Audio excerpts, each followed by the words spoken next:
बिस्मिल्लाहिर्रहमानिर्रहीम। कहते हैं ये एक मौजज़ा है कि कोई कैसे ही तकलीफ में हो तो नियत करे कि मेरी मुश्किल खत्म होने पर 10 बीबियों की कहानी सुनूंगी तो इंशाअल्लाह मुसीबत से निजात मिलेगी और हाजत पूरी होगी। मुश्किलों को दूर करो सुनकर कहानी सैयदा, बीबियों मांगो दुआ देकर सदाए सैयदा। आफतें टल जाएंगी नाम से उन बीबियों के, लम्हा लम्हा देखेंगे आप मौजज़ाए सैयदा। 10 बीबियों की कहानी। एक शहर में 2 भाई रहते थे। बड़ा भाई बहुत अमीर था और छोटा भाई बहुत नादार व मुफलिस था। छोटा भाई अपनी मुफलिसी और नादारी से बहुत आजिज आ गया था। वो अपनी बीवी से कहने लगा, यहाँ कब तक हम फिक्र वफाका की मुसीबत सहेंगे। अब मैं परदेश जाता हूँ, शायद मुझको कहीं नौकरी मिल जाए और ये मुसीबत के दिन कट जाए। ये कहकर वो शख्स अपनी बीवी से रुखसत होकर दूसरे शहर में रोजगार की तलाश में परदेश चला गया। अब यहाँ उसकी बीवी बहुत परेशान थी। दिल में कहने लगी, ऐ पालने वाले तू ही रज़्ज़ाक है। अब मेरा शौहर भी चला गया, अब मेरा कोई सहारा नहीं रहा सिवाय तेरी जात पाक के। ये मोमिना जब बहुत मजबूर हो गई तो अपने शौहर के बड़े भाई के घर गई और अपने सब हालात बयान किए। तमाम हाल सुनकर उस शख्स ने अपनी बीवी से कहा,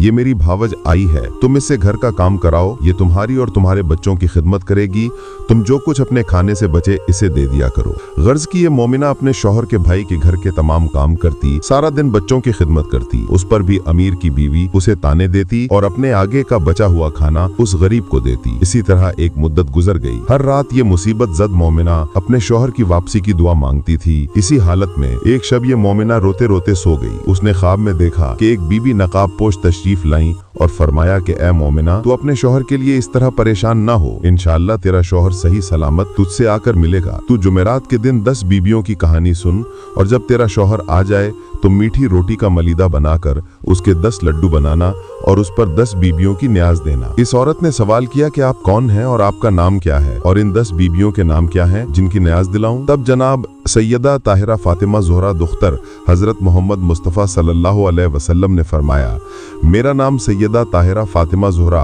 दुख्तर हजरत मोहम्मद मुस्तफ़ा सल्लल्लाहु अलैहि वसल्लम है और 9 बीबियों के ये नाम हैं, हजरत मरियम रजी अल्लाह अन्हा, हजरत सायरा रजी अल्लाह अन्हा, हजरत आसिया रजी अल्लाह अन्हा, हजरत हाजरा रजी अल्लाह अन्हा, हजरत ज़ैनब रजी अल्लाह अन्हा, हजरत फातिमा सुगरा रजी अल्लाह अन्हा, हजरत फातिमा कोबरा रजी अल्लाह अन्हा, हजरत उम्मे कुलसूम रजी अल्लाह अन्हा, हजरत सकीना रजी अल्लाह अन्हा, जिन्हें करबला से लेकर शाम तक मुसीबत उठानी पड़ी। इन्हें जिंदगी में बहुत मुसीबतें सहनी पड़ी और इन बीबियों ने सब्र किया, कैद की मुसीबत सही, ताजियाने खाए। जो शख्स इनके मशाइब को मद्देनजर रखते हुए अपनी हाजत तलब करेगा, खुदावंदे आलम उसकी हाजत पूरी करेगा और 10वें दिन उसकी मुराद पूरी होगी। कहानी ये है कि एक दिन जनाब अमीरुल मोमिनीन ने हजरत मोहम्मद मुस्तफ़ा सल्लल्लाहु अलैहि वसल्लम को अपना मेहमान किया। उस दिन घर में फाका था। आप थोड़ा सा जौ का आटा कहीं से कर्ज लाए और जनाब सैयदा को देकर कहा कि आज रसूल खुदा मेरे मेहमान हैं। जनाब सैयदा ने उसकी 6 रोटियां पकाईं। मगरिब की नमाज के बाद हजरत मोहम्मद सल्लल्लाहु अलैहि वसल्लम तशरीफ लाए और दस्तरखान पर बैठे। जनाब सैयदा ने एक रोटी हजरत फिजा को दी और 5 पंजतन पाक ने खाई। जब हजरत मोहम्मद सल्लल्लाहु अलैहि वसल्लम जाने लगे तो जनाब सैयदा ने अर्ज किया कि मुझे भी सरफराज फरमाए। हजरत मोहम्मद सल्लल्लाहु अलैहि वसल्लम ने दावत कबूल कर ली। इसी तरह नवासों हजरत इमाम हसन अलैहिस्सलाम और हजरत इमाम हुसैन अलैहिस्सलाम ने भी अपने नाना हजरत मोहम्मद सल्लल्लाहु अलैहि वसल्लम को दावत दी। शेर खुदा हजरत अली हर रोज सामान कर्ज पर लाते जनाब सैयदा अनाज पीसती और उसकी 6 रोटियां पकाती, 1 रोटी हजरत फिजा को देती और 5 रोटियां पंजतन पाक अलैहिस्सलाम नोश फरमाते। हजरत इमाम हुसैन अलैहिस्सलाम की दावत के बाद जब हजरत मोहम्मद सल्लल्लाहु अलैहि वसल्लम जाने लगे तो उन्होंने देखा कि हजरत फिजा दरवाजे पर खड़ी हैं। आप सल्लल्लाहु अलैहि वसल्लम ने दरियाफ्त किया कि फिजा कुछ कहना चाहती हो। इस पर हजरत फिजा ने कहा कि कनीज इस काबिल नहीं कि आपको दावत दे, लेकिन मैं भी उम्मीदवार हूँ। आप सल्लल्लाहु अलैहि वसल्लम ने दावत कबूल कर ली। अगले दिन शाम को मगरिब की नमाज के बाद हजरत मोहम्मद सल्लल्लाहु अलैहि वसल्लम जनाब सैयदा के घर तशरीफ लाए। सबने उठकर आप सल्लल्लाहु अलैहि वसल्लम का इस्तकबाल किया। हजरत मोहम्मद सल्लल्लाहु अलैहि वसल्लम ने फरमाया कि आज फिजा का मेहमान हूँ। हजरत फिजा ने किसी से इसका जिक्र नहीं किया था, घर में फाका थी। हजरत अली ने कहा कि पहले से कह देती तो सामान मुहैया करा देता। हजरत फिजा ने कहा कि आप परेशान न हो, अल्लाह मुसब्बब बिल असबाब है। हजरत फिजा एक गोशे में गईं और सजदे में गिर गईं। वो अल्लाह से दुआ करने लगीं, या काजी अल हाजात, इस तंग दस्ती और नादारी में तू आलम दाना है, तेरे महबूब को दावत किया है, तुझे वास्ता आले मोहम्मद का, मुझे शर्मिंदा न करना। उन्होंने सजदे से सर उठाया तो क्या देखती हैं कि जन्नत की हूरें खानों का तबाक लिए खड़ी हैं।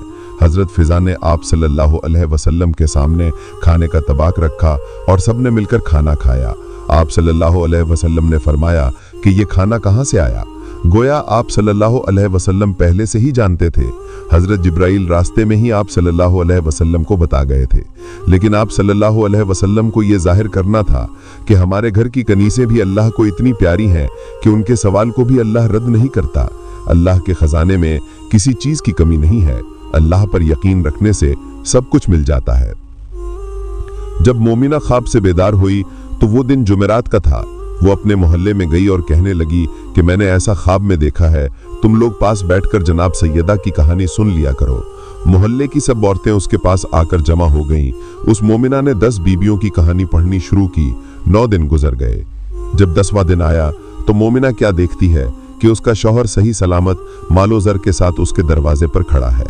वो बहुत खुश हुई और फौरन गुस्ल करके मीठी रोटी का मलीदा बनाया और उसके 10 लड्डू बनाकर 10 बीबियों की न्याज दिलवाई।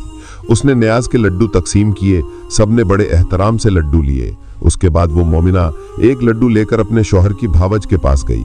उस मगरूर औरत ने ये कहकर लड्डू वापस कर दिया कि हम ऐसी ईंट पत्थर की चीजें नहीं खाते, हमारे घर से ये लड्डू ले जाओ। वो लड्डू वापस ले आई और लड्डू खाकर अल्लाह का शुक्र अदा किया। अब इस मगरूर औरत का हाल सुनिए। रात को वो औरत सो गई। सुबह को क्या देखती है कि उसके बच्चे मर गए और सब सामान गायब हो गया। ये देखकर उसके हवास जाते रहे। दोनों मियाँ बीबी रोने लगे। जब कई वक्त गुजर गए तो भूख से उनका बुरा हाल हो गया। घर में गेहूं की भूसी मिली। उस औरत ने सोचा कि इसे पकाकर खा ले। जैसे ही उसने भूसी को हाथ लगाया, उसमें बराबर के कीड़े नजर आने लगे। जब उसके शौहर ने ये माजरा देखा तो कहने लगा कि मेरी बहन के घर चलो, वहाँ रोटी तो मिलेगी। घर बंद करके दोनों मियाँ बीबी पैदल ही चल पड़े। चलते चलते उनके पैरों में छाले पड़ गए। रास्ते में उन्हें चने का हरा भरा खेत नजर आया। शौहर ने अपनी बीवी से कहा कि तुम यहाँ बैठ जाओ, मैं चने की कुछ बालियां तोड़ लाऊं ताकि उनको खाकर ताकत आ जाए। ये कहकर वो बहुत सी चने की बालियां तोड़ लाए, मगर जैसे ही उसकी बीवी ने चने की बालियों को हाथ लगाया, वो सूख कर घास बन गई। दोनों घास को फेंक कर आगे चल पड़े। कुछ दूर चलने के बाद उन्हें रास्ते में बहुत बड़ा गन्ने का खेत नजर आया। मियाँ बीबी दोनों ही भूख और प्यास से बेताब थे। गन्ने को देखकर वे बेकरार हो गए। शौहर बहुत से गन्ने तोड़ लाया और बीवी के हाथ में दिए। बीवी का हाथ लगते ही गन्ने भी घास बन गया। वे दोनों बहुत घबरा गए और घास को फेंक कर आगे चल दिए। कुछ वक्त बाद ये शख्स बीवी के साथ अपनी बहन के घर पहुंच गया। उसकी बहन ने उनके लिए बिछौना बिछाया। जब दोनों ने आराम कर लिया तो उसकी बहन ने उन्हें लाकर खाना दिया। ये लोग कई दिन के भूखे थे। खाना देखकर बहुत खुश हुए। जैसे ही उसकी बीवी ने रोटी का टुकड़ा तोड़ा तो क्या देखती है कि खाने में से सख्त बदबू आ रही है। खाना सड़ गया है। ये दोनों अपना सर पकड़कर बैठ गए और कहने लगे कि अल्लाह, हम कब तक भूखे प्यासे रहेंगे, भूख से जान निकले जा रही है। उन्होंने खाने को दफन कर दिया और दोनों सो गए। रात जिस तरह गुजरी उन्होंने गुजारी। सुबह हुई तो शौहर ने बीवी से कहा कि यहाँ का बादशाह मेरा दोस्त है, चलो उसके पास चलें, देखें इस मुसीबत के आलम में वो हमारी क्या मदद करता है। दोनों बादशाह के पास गए। जब वो बादशाह के हुजूर में पहुंचे तो बादशाह ने उन्हें पहचान लिया। उन्हें अलग कमरा दिया गया। बादशाह ने उनसे कहा कि तुम दोनों गुस्ल करके आराम करो, और बादशाह ने हुक्म दिया कि हमारे मेहमानों को 7 रंग का खाना भेजो। बादशाह के हुक्म के मुताबिक उनके लिए 7 रंग का खाना लाया गया। दोनों खाना देखकर बहुत खुश हुए और हाथ धोकर दस्तरखान पर आकर बैठ गए। वो औरत जिस खाने को हाथ लगाती वो खाना सड़ जाता। गर्ज के तमाम खाना सड़ गया और उसमें कीड़े नजर आने लगे। उसका शौहर हैरान हो गया कि ये क्या माजरा है। अगर हम बादशाह से शिकायत करेंगे तो बादशाह नाराज होगा कि ताजा खाना भेजो और तुम हमको बदनाम करते हो। वो बहुत घबराया और बीवी से कहने लगा कि अब मैं क्या करूं, इतना बहुत सा खाना सड़ गया। बादशाह कहेगा कि इन लोगों ने जादू कर दिया है। अलगर्ज दोनों खाना लेकर बाहर आए और जमीन में दफन कर दिया और नौकरों से कहा कि बर्तन वापस ले जाओ। शौहर बहुत हैरान था कि ये सब क्या हो रहा है। औरत भी बहुत घबराई हुई थी। वो सहन में आकर बैठ गई। उसने देखा कि बादशाह की लड़की गुस्ल के लिए जा रही थी। उसकी बीवी ने कहा कि मैं भी गुस्ल करूंगी। गर्ज ये है कि दोनों गुस्ल के लिए गए। उन दोनों ने अपने चंदन का हार उतार के खूंटी पर टांग दिए। जो ही उन्होंने हार टांगे फौरन ही खूंटी हार निकल गई। ये माजरा देखकर बादशाह की बेटी और उसको ताजुब हुआ। वो औरत घबराकर अपने शौहर के पास आई और कहने लगी कि अब खुदा खैर करे। उसके शौहर ने पूछा कि क्या हुआ। तब उसने चंदन के हार का सारा वाकया सुनाया और कहा कि अब यहाँ से चलो, कहीं बादशाह इस इल्जाम में हमें जेल भेज दे या कत्ल न करा दे। दोनों मियाँ बीबी बगैर इत्तला किए वहाँ से चल दिए। चलते चलते वे एक दरिया के किनारे पहुंचे। दोनों वहां जाकर बैठ गए। शौहर बीवी से कहने लगा कि नहीं मालूम हमसे ऐसी क्या खता हुई है जो हम पर ऐसा अजाब नाजिल हुआ है। ये सुनकर बीवी कहने लगी कि जब तुम्हारा भाई मुलाजिमत के लिए परदेश गया था और उसका कहीं कोई अता पता नहीं था, तब तुम्हारी भावज बहुत परेशान रहती थी। उस वक्त उसने ख्वाब में देखा था कि एक नकाब पोश बीवी तशरीफ लाई और उन्होंने फरमाया कि तू 10 बीवियों की कहानी सुन ले, जब तेरा शौहर आ जाएगा तो 10 बीवियों की न्याज दिलाना। जाना। जब तुम्हारा भाई आ गया तो तुम्हारी भावज ने मीठी रोटी का मलीदा उसके 10 लड्डू बनाए और 10 बीवियों की न्याज दिलाई। तुम्हारी भावज ने न्याज के लड्डू सबको तकसीम किए और एक लड्डू मेरे लिए भी लेकर आई, लेकिन मैंने वो लड्डू ये कहकर लेने से मना कर दिया कि मैं ऐसी ईंट पत्थर की चीजें खाने वाली नहीं हूँ। इस पर तुम्हारी भावज लड्डू वापस ले गई। ये गुनाह मुझसे जरूर हुआ है और तब से ही ये मुसीबत हम पर नाजिल हुई है। शौहर ने कहा कि ए कमबख्त, तूने ऐसे गुरूर और तकब्बुर के अल्फाज कहे, तू जल्दी से तौबा कर और माफी मांग ताकि हमको इस मुसीबत से निजात मिल सके। उस औरत ने गुस्ल किया, नमाज पढ़ी और रो रो कर अपनी गलती की माफी मांगी और दुआ की कि ए बिनते रसूल, इस मुसीबत के आलम में मेरी मदद कीजिए। इसके बाद उसने नहर से रेत निकाली और उसके 10 लड्डू बनाकर 10 बीवियों की न्याज दिलाई। अल्लाह के करम और पाक बीवियों के तुफैल में वो लड्डू मोती चूर के हो गए। ये देखकर दोनों ने दरूद पढ़े। 5 लड्डू बीबी ने खाए और 5 लड्डू शौहर ने खाए और पानी पिया और अल्लाह का शुक्र अदा किया। शौहर ने कहा कि अब घर चलो, हमारी खता माफ हो गई है। अब वे घर आकर क्या देखते हैं कि उनका मकान अपनी असली हालत में था। गल्ला वगैरह जिस तरह भरा हुआ था वैसा ही भरा हुआ था। नौकर चाकर घर के कामकाज में मशगूल थे। बच्चे जिंदा हो गए, वे कुरान की तिलावत कर रहे हैं। माँ बाप को देखकर बच्चे बहुत खुश हुए और वो भी अपने बच्चे को देखकर बहुत खुश हुए। ऐ मेरी पाक बीबियों, जिस तरह आपने इस औरत की खता माफ की, उसी तरह कूल मोमिनों की खताएं माफ हों और उनकी दिली मुरादें पूरी हों और बे औलाद को औलाद दें, कर्जदार को कर्ज से खुलासी अता फरमाएं और हर मुसीबत ज़दा की मुसीबत दूर करें। आमीन।